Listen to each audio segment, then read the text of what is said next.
As a child, I think I was a more practicing Christian. And then when I went off to college, I kind of grew further away from my faith. And I think this is the case for a lot of people. When you separate from your home and you go off to college, that's the real test of your faith. And so I drifted away, and I was brought up a lot of the time with my grandparents, who are really devoted Christians. And we went to church twice a week. My grandmother has worked for the church her whole life. So we had a really strong foundation in the religion. We were adopted by my mother's sister when I was about 8 years old. My parents couldn't take care of us because they were drug addicts. Then when I moved out when I was 17, I got my first apartment, and I had a job, and I was going to school part-time. And then I left that apartment and went off to the university to try to go to school full-time. It was really hard. I had to pay for everything myself, and so it was really difficult. And then after school, I just ventured off onto my career path and what I wanted to be. I did a lot of partying and stuff in college. I was really a good girl going into school, and then I just went complete opposite direction, and everything changed about me. And even when I would visit family and stuff, they would see me and they would see a different person. When I moved out, I was a good girl, and I had my head straight on what I wanted to do and was very focused. And then when I left the school, because of course I wasn't doing any good, I wasn't making any good grades, barely would even go to my classes.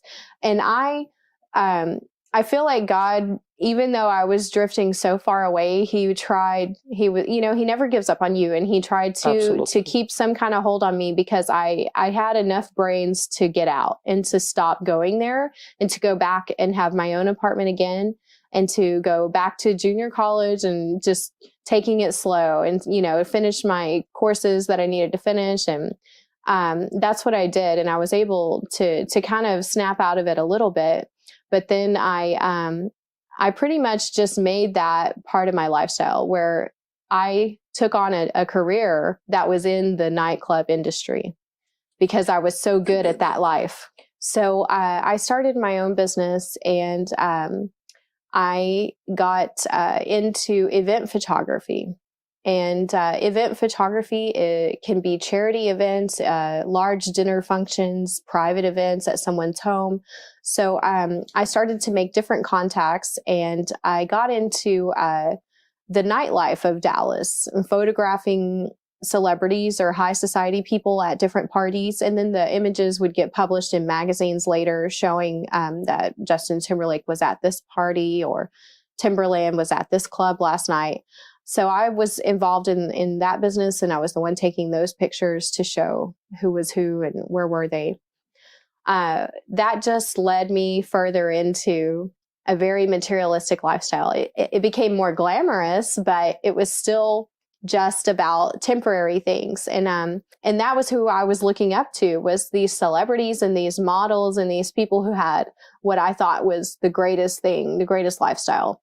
And they had so many cars, and they had beautiful clothes, and they were beautiful people. And I got to just look at them through my lens, and that pun was intended. Like, I would just look at them through the lens and see their lives. I would see how they were living and what they were doing and everything. So I would look at them, and then I would think to myself, well, no wonder when you watch TV or something, you see all of these celebrities, they're always getting divorced, or they're committing suicide, or they're, going to rehab. They're always looking for someone to fix them. And really, it's just, you have to change your whole life if you want to get fixed. And I started to get pushed over the edge, where it was too much of this lifestyle, and it was pushing me further and further over the edge, and it was just in the right point in my life where I was like, what else is there, in this life? And I would sit around and talk to friends, and we would think we were so smart. Like, what is life all about? And we would try to convince each other, this is what life's about. That's what life's about. But none of us really knew. And there was one night, of course, I would get home every night at about 4 a.m. And that was a normal work schedule for me. Get home from work at 4 a.m. and sleep till noon the next day and go to work at 11 p.m. I was hanging out with friends who were Muslim and stuff, and we would all get into these discussions too. And one of the people that I had met at a photo shoot out at one of the events that I was covering was Hassan. He stuck out like a sore thumb. He didn't belong there with these people. He didn't drink alcohol, you know, so he was very easy to spot for me because I knew everyone at this place and I didn't know him. And I'm like, who is this guy? And why doesn't he drink? Why doesn't he act like the other men? You know, he's not asking for my phone number. He's not trying to talk to me. And I was used to men treating me like that. He and other people that I had met that were like a real Muslim, you know, who practices Islam, I would think like, well, what makes them live that way? Because it's kind of like they have something better than what I have. Like, why are you so good that you don't have to drink when the rest of us have to do these things? You know, we feel like we have to do this.